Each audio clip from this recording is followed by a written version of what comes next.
If you're a pop culture junkie who loves TV, film, music, comedy, and other really important stuff, then you've come to the right place. Get ready and settle in for Classic Conversations, the best pop culture interviews in the world. That's right, we circled the globe so you don't have to.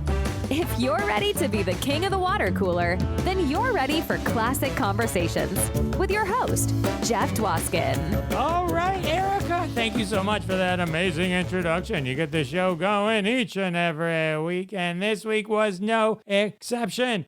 Welcome, everybody, to episode 302 of Classic Conversations. As always, I am your host, Jeff Dwoskin. Great to have you back for what's sure to be another joyride through Saturday morning television with my guest, Kathy Coleman. That's right, none other than Holly Marshall from Land of the Lost is here. We're plunging 1,000 feet together. Tons of great stories, and that's coming up in just a few seconds. And in these few seconds, do not miss the hilarity that was episode 301 with Steve Middleman and John DeBellis. Two amazing comedians with amazing stories to boot. But if you want stories, we got stories. Kathleen Coleman, author of her memoir, Run, Holly, Run, is here. We're talking Land of the Lost and a whole lot more. And that's coming up right now. All right, everyone, I'm excited to introduce my next guest. Actor, singer, author. She won our hearts as Holly Marshall. In 1970s, Land of the Lost, author of Run, Holly, Run, the funny and harrowing story that covers my guest's life. Please welcome to the show pop culture icon Kathleen Coleman. Hi there. Hi there. Wow, what an introduction. I'm like, who's he talking about? That was really nice. Thank you, Jeff. Well, you know, it's not every day I get to talk to one of my favorite people that I grew up watching on TV, you know? It's like, You know, we all of us, I'll call us kids, but all the kids that grew up in the 70s, we have this bond because if you think about it, we all pretty much ate the same food. We watched the same TV. We listened to the same music. And when we come together as a unit, there is that recognition of each, like we recognize each other like we come from some separate planet or something. You know what I mean? oh, yeah, There's a childhood bond that we have. absolutely. It was like this special moment in time where there was Yes, so right. many cool things that happened. Yeah. I think we all benefited from non-overexposure, right? There were 3 channels. Right. And now there's like 1,000 channels and YouTube, and there's very little commonality between what 2 people could watch at the same and experience at the same time. Absolutely. And we had to wait. The whole excitement of waiting till the following week to see an episode, and they weren't on rerun. So if you missed it, you had to wait a whole season for them to start showing reruns. So yeah, the convenience has been, there's even an app for you to send somebody to like a 7-Eleven to get something for you. So you have an app of convenience to send you to a convenience store. I mean, it's just gotten out of control. Yeah, I know. It's crazy. You don't even have to leave the house anymore. Oh, I know. But that point that you made about the 3 channels, that is why today we have such a strong fan base, because of that mere fact that, you watched what was there and then you got a little selective of what you liked out of that, what was their category. And our fans happened to, score with Land of the Lost. They loved it. And today we still have people that, were 8 years old when they watched it coming to our tables at these shows. It's fabulous. It's funny you mentioned you know who you grew up with, because I was at a party recently and I said, oh, I'm talking to Kathy Coleman, Land of the Lost, and they're like, what's Land of the Lost? Yeah. And I'm like, are we not the same age? And it turned out he was like maybe 5 or 10 years older than me. And then I turned to my other buddy who I knew was my age. I'm like, hey, Land of the Lost is coming to the Comic-Con in a couple weeks. We get to take a picture in the raft. And he almost fell over. Yeah, He was so yeah, excited. I know. Because even if it's 5 years, now it can be 5 years below age range, but because there is a sweet spot. But 5 years above, they were already off to college by then. So they wouldn't have been watching Saturday morning television.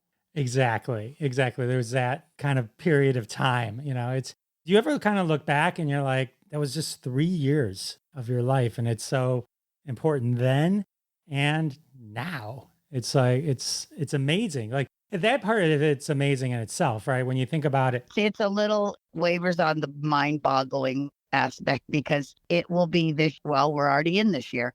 It's 50 years ago that I walked through that door for an audition, just like 100 other auditions that I went on. And you never know. You just go through a door and hi, how are you? Select your name, blah, blah, blah. And then the callback come in and you go on another callback. And then all of a sudden you're on the third callback. Wow, now it's starting to get interesting. And then they're wanting you to meet like some of the executives and some of the producers and directors. And then on the fourth callback, I go in and there's Wesley and they want me to meet Spencer and see how our chemistry is. And then on, I think either the fourth or fifth one, I walked in and Phil Paley, who played Chaka, I had not only worked with him before Land of the Lost on the Cheez-Its commercial, but he was a friend of mine.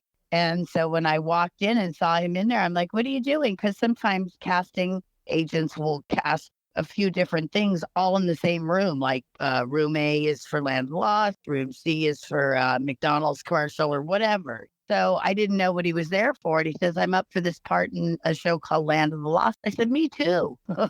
And he was, Chaka. So he was going up for that. So for 3 years, we got to hang out on the set and get into all kinds of mischief and have a good time together. Because we're just a year and a couple of months apart. So on the set, you and Phil being roughly the same age, because Wesley was like 10 plus a little. So there was a little different. I know you're really close now and I want to get to like that reunion and renewed friendship and stuff now. But back then, I talked to Wesley, and so somebody you were what, 12 at the time? Yeah. So he's in his early 20s. So his memories and probably awareness of what was going on is a little probably different than yours. So what do you remember specifically about it? Because you were younger. This was probably. I just actually thought of this when you asked that question, because I have been asked this question a million times, and I always sort of have a go-to of what I say. But for some reason, you sparked something in me just now.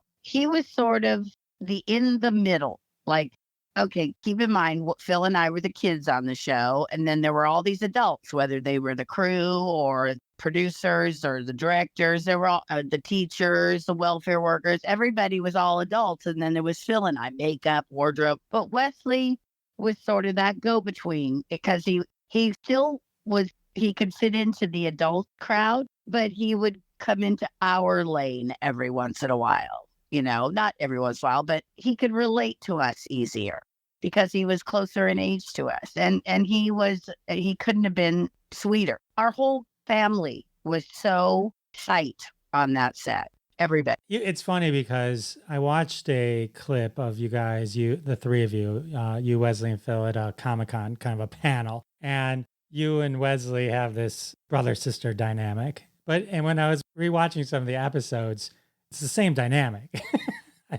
I know. Only it's gone through phases. Like, when I got married and had kids, there was some like a breather there because I was busy with my life. He was busy with his life.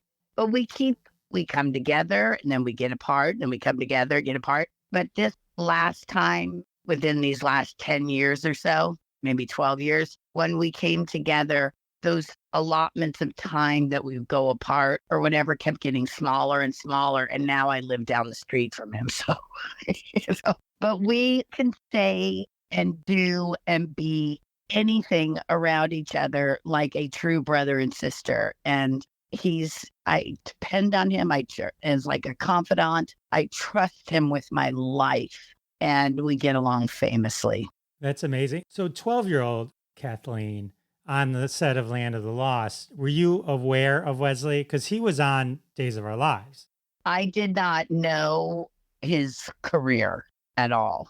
Like I knew he was on Days of Our Lives because and I wasn't really like, I didn't really know Days of Our Lives at the time. Like I knew it was a soap, but I wasn't like a follower of the show because half the day he would be on the set of Days of Our Lives. The other half he'd come in and work with us. And so I was aware of it, but I didn't know. He didn't know who I was when he met me, and I didn't know who he was when I met him.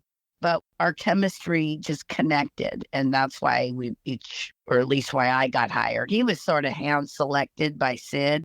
I interviewed off the streets, and or through my agency. But I mean, I was not like friends with the Crofts at all. Got it. What was the whole audition process like? Because it was a long process, wasn't it? Yeah, I went on about 7 callbacks because they just kept introducing me to people, I mean, there's all those like NBC executives, you have to meet them and the director and the producers, and then you're mixed with, one actor, and then the next one comes in, and then they want to see the family dynamic, and then, oh well, there wasn't these executives there when the directors and producers saw this review together, so we need to have another meeting where they can see it. I just know that I went back 7 times before they finally said to me, "You got the job." And my mom had made me a promise that, because I'd been with a band for 2 years when I was 10 to 12. And I'd done like theater, and I had done a bunch of commercials. My mom had always said to me, if you ever land a series, because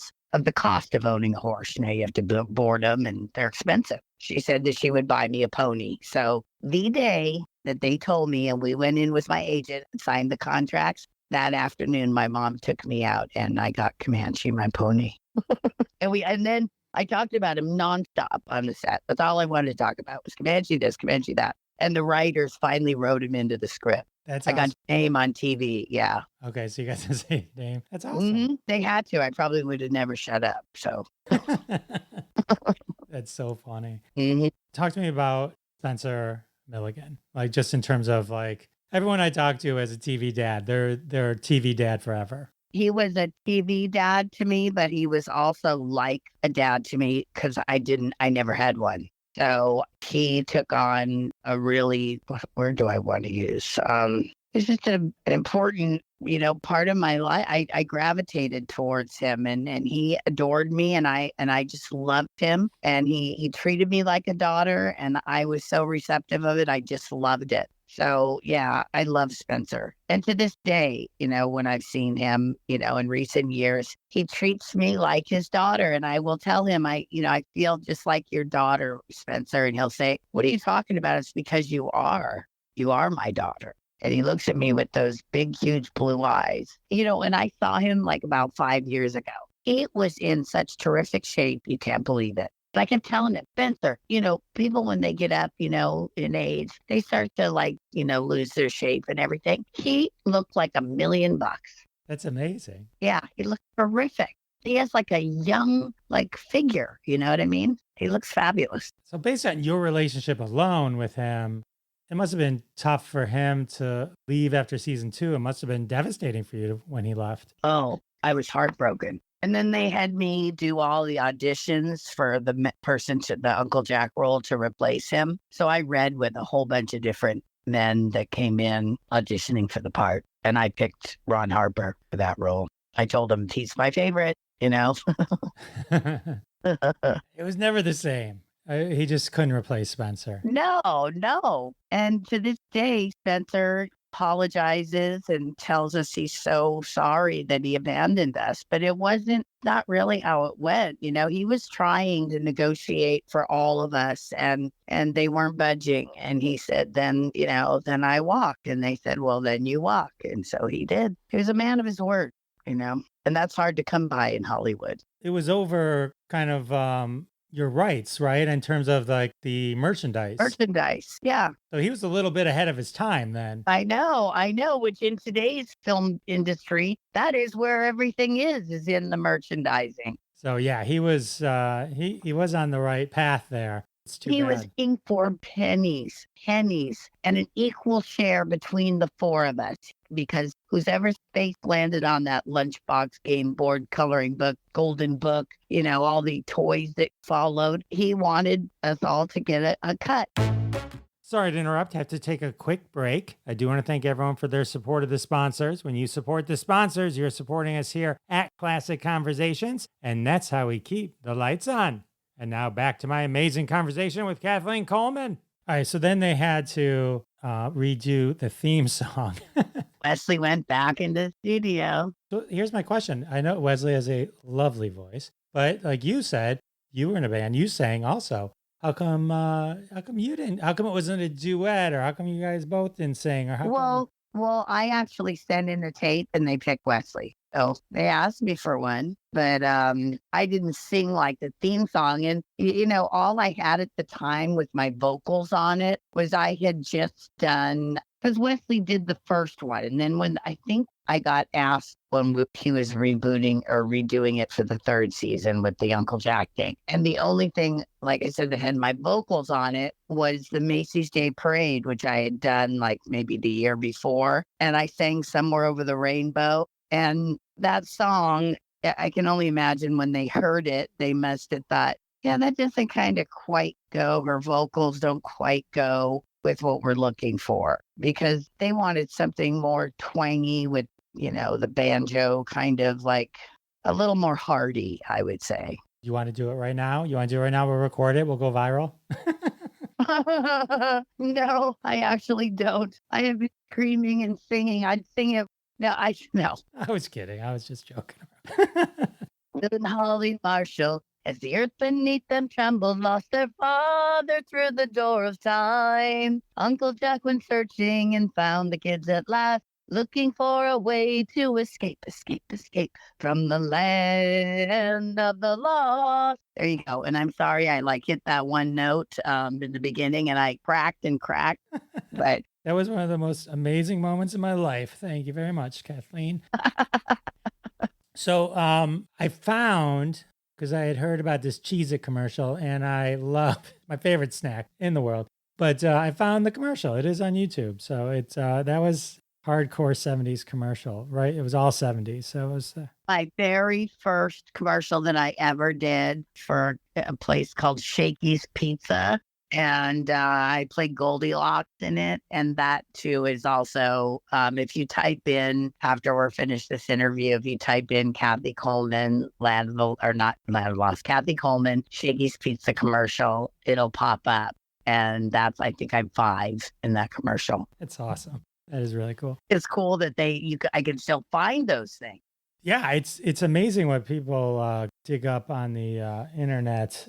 You did McDonald's commercials, Kool-Aid commercials. You did a lot of commercials. You got your agent when you were 6 years old. 5 or 6. 5 or 6. So there was 6 years before Land of the Lost where you were. I did the very first thing I ever did was I was Baby June and Gypsy at the Civic-Light Opera. I did that, and then I went on to doing commercials, and then I got gig with the band, and we did 2 national tours, and I got to perform with some of the heavies of that time period, like Burt Bacharach, Bob Hope, George Burns, Helen Reddy. I mean, I was with like big name like celebrities, and I got to travel and sing and dance and do the show with them. This is the Mike Curb congregation? That would be the one.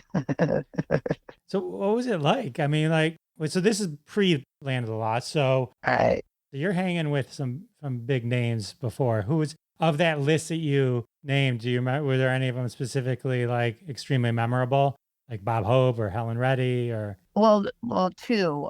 One, like Telly Savalas, I did a show with him. And I just remember, because Kojak, of course, was out at the time. And I just remember sitting on his lap, like we were on stage waiting for something. And I sat on his lap and we were laughing and talking. And he's just one of those really cool kind of guys that just says, hey, kid, and you feel real comfortable with him. He was very warm. And I saw, because his coat jacket was a little open. And no kidding, there was about 4 Tootsie Pop things in there.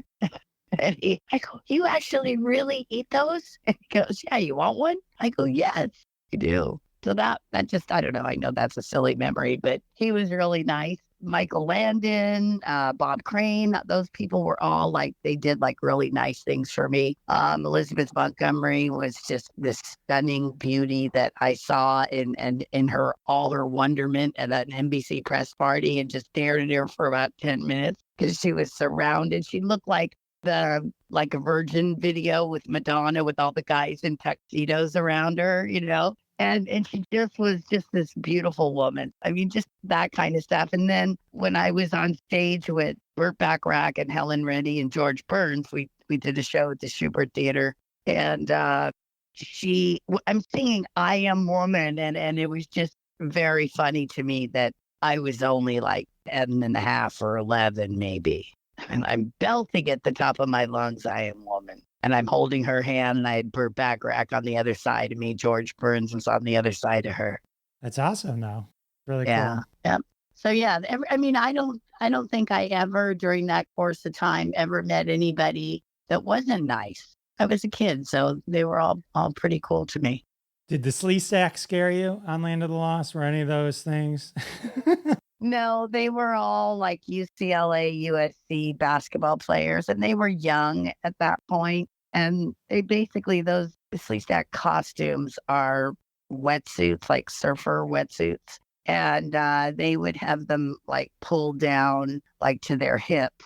And they just had like white V-neck t-shirts on because fully suited up, we could only film for something like 30 seconds or maybe 45 seconds at a time with them in a shot, because with the lights and fully suited, masked up and everything, they had to like really keep it very brief with them. So yeah, no, they were all really nice guys. And then come to find out how famous Bill Laimbeer got, because he was one of the Detroit Pistons. And I used to brag about it like crazy, Once I got wind of how popular he was, I was like, Bill Laimbeer was one of our Sleeestacks, until I watched that Michael Jordan special. I didn't realize he was really a bad boy. Like, he was like the bad boy of basketball. Yeah, he's, I'm in Detroit right now. So the Detroit Pistons, that's Bill Laimbeer is our guy. Yeah, the Detroit Bad Boys. He was a bad boy. Oh, yeah. That was a whole thing. That whole Bad Boys kind of logo that they had at the time, it's like making a comeback now too. Oh, that's funny. They should put a Sleeestack head on it. That would be amazing. That Sleeestack head is so iconic. It shows up everywhere. I mean, and in the most unlikely places. Like, I just was with these friends of mine that the husband is in a heavy metal band, and he's friends with the lead singer of Metallica. And Metallica has like the largest like toy collection, and our stuff is a good portion of his collection. And on his Christmas or his New Year wish to everybody, it was a Sleeestack with a Santa hat on. That's incredible. And I think the Sleeestack, in front of the Sleeestack, there was that Grim Reaper like thing that you cut grass or whatever with, that thing that. Oh, like a sickle? Sickle, yeah. It is a heavy metal band. It just pops up in places you wouldn't expect. Do you have a favorite Land of the Lost pop culture reference? Is there any like where you're like, that was the coolest thing? Like that you just... Well, a couple, like what's that cartoon? Family Guy? Family Guy. When he sang it on that audition, that was cool, I thought. One time, unexpectedly watching Jeopardy, it was a question. I thought that was really cool that we made it to Jeopardy. To this day, being on a Golden Book to me is such an honor, because I grew up with those books in my house. There's been a ton of like, I once was in a club, like a nightclub bar or whatever. And I was sitting at those tall, like stools in a little round table. And I was sitting there, and there were two guys next to me. And they said, oh God, here comes a couple of Sleeestacks. And they were referencing it to these two girls that were coming in. And I thought to myself, if they only knew who was sitting next to them, Do you and Wesley get recognized in your hometown? No, not really, not anymore, no. But we do, if we play the Land of the Lost game and we say, could I ask you a question? No ego attached or anything, but did you ever watch Land of the Lost? They're like, Oh, God, yeah. And then we tell them. We placate them for a little bit, but then we tell them, and they're like, no way. And they get all like crazy. First in disbelief. And then once we, say, yeah, no, why would we just randomly say that we were, a kind of a strange thing to cop to. That would be. Is it accurate your mom is responsible for the Holly white checkered shirt, bang, braids look? Wesley gives her full credit. I would have to go along with him on that because that's how my mom dressed me for the interview. And then they just sort of adapted it. Yeah, let's give that to my mom. All right. And she did my hair every day. They had a hairdresser, and my mother would not let them touch my hair. She said, you can do all of her makeup, but let me do the hair. Because my mom didn't like it. I don't have big ears or anything wrong with my ears or anything. When people usually do braids, they put them behind the ear. And my mom never liked that look. She kind of liked it half and half, like a little bit of your ear exposed and then the hair covering part of it. And so she said nobody knew how to do it that way, so she would do it. Then I think your mom fully deserves the iconic look. Yeah. Mom deserves a lot of credit. If it weren't for her, I would not be, we wouldn't be talking today, for many of the obvious reasons. But she really, her and all my siblings, were all played a part in helping me with my career. Some more than others. Like my sister, that she just recently passed, but she was the president of the Land of the Lost fan club. That is amazing that she was the president of your fan club, and my condolences. Sorry for your loss. Thank you. Yeah, she was my cheerleader, she was everything. But yeah, 15 years old. And this is back, keep in mind, in the 70s, where she was writing to every responding. She and I would get like all my fan mail. And she and I would go through it and, answer all the questions. And some people would ask us to call them. And, we were like partners in crime. We did it together and it was fun. That's awesome. Yeah. Because you had a big family, right? You were youngest of 10. Yeah. It's just 3 years older than me, but she was my biggest cheerleader. That's for sure. I did want to talk about Erica Hagen. Oh, yeah. She was a magical part of my life. I was so impressionable at that age. And, I had sisters in my house, but they weren't like super like feminine kind that she was like. And so that was a piece of like what I wanted in my life that I didn't have. So I just was like a magnet to her. I just loved it. I loved everything about her. I loved the way she did everything. And she was so beautiful and she was so sweet to me. And she, I wound up hanging out with her throughout doing the show at her house. And she came out to see me at my house. And she actually even went with me to the ranch and everything. And she was a neat lady. She was, and the story, I don't need to share it, but what she did for me when I was at her house. Right. Just a real huge influence on me. As we talk about Land of the Lost, the Run Holly Run is your memoir, and there's a lot of great stories. It's an amazing book. So everyone who wants to dive even more into Kathleen Coleman needs to get that. 40 years after I asked her, I told huge influence she was on me. Nobody knows that you're privately like just looking at every single move they make. Nobody knows that unless you tell them, and I guess I didn't tell her, but in my mind, I was like beaming it. It seemed like I was beaming that I said, oh gosh, yeah, I watched every move you made. If you did it, I wanted to be able to do it. She wound up writing the intro to my book for me. And she said, oh, what an honor to do this. And so that really made me happy. Shortly after that, we lost her. And I was just so grateful that I got to see her one last time and that I got that wonderful story that she wrote in the intro in my book. Erica played future you in Elsewhen, which is my favorite episode, needless to say. It's a great episode written by DC Fontana. Yeah. It was interesting because I watched it and I watched it with DC's commentary.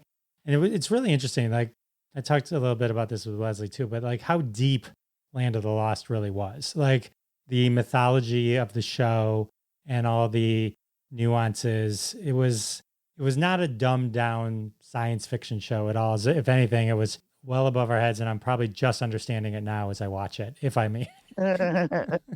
David Gerald, who was our head writer, and I'm sure Wesley probably already told you this, but he said he didn't want to write a sci-fi show for children. He wanted to write a sci-fi show that aired on Saturday morning the children could watch. But he never wanted to speak down to them. He wanted to just give it to them as it was and have them come up to it, not go down to them, but come up to it. And they did. They were like hungry for it. They wanted to know more and more and more, like little sponges. Yeah, it's amazing. Did you watch any of the Croft shows before Land of the Lost? Probably Lidsville, Puff and Stuff, Sigmund, or I don't know if Sigmund was, I think I watched Sigmund too. I remember at one point they had a nighttime show with puppets, and I don't know really like exactly what years each of those. I know Puff and Stuff was their first show, so I know that was way before us, but I don't know exactly if we were before Lids or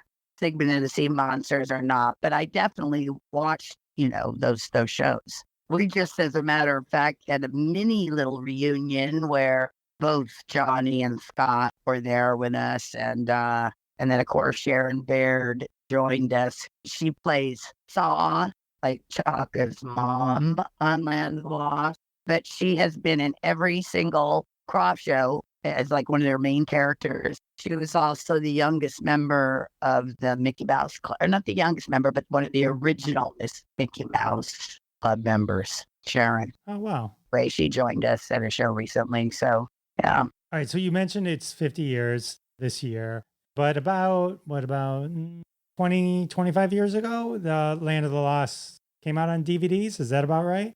Was it? Well, regardless of the exact amount of time. Right. I didn't mean to stump you on the time. Yeah, 20 years now.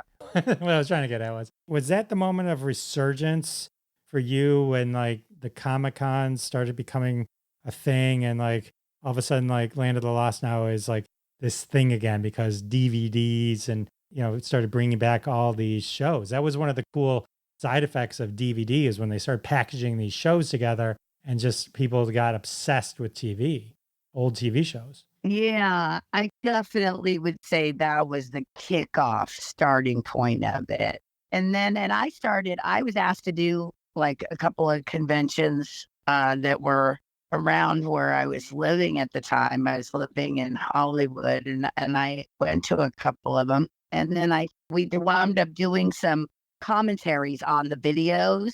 And so I was seeing Wesley and Phil again, and I told them that I was doing these conventions, and then we all did maybe one together, and Wesley and I started doing a few more, and then Phil would join us periodically. And so I started doing them first, and then those guys sort of came along, and now we did like a lot. I think we had 13 or 14 shows last year. That was quite a few. And that wasn't even our 50th. I can only imagine scheduling our calendar starting to, fill up. So we're excited. I got to go out on the road again. It's the best job in the whole wide world, if you could even call it a job. Yeah, I'm excited. You guys are coming to Michigan. So I'm really excited to meet you and Wesley and Phil and take a picture on that raft. It's going to be one of the highlights. You know what it is?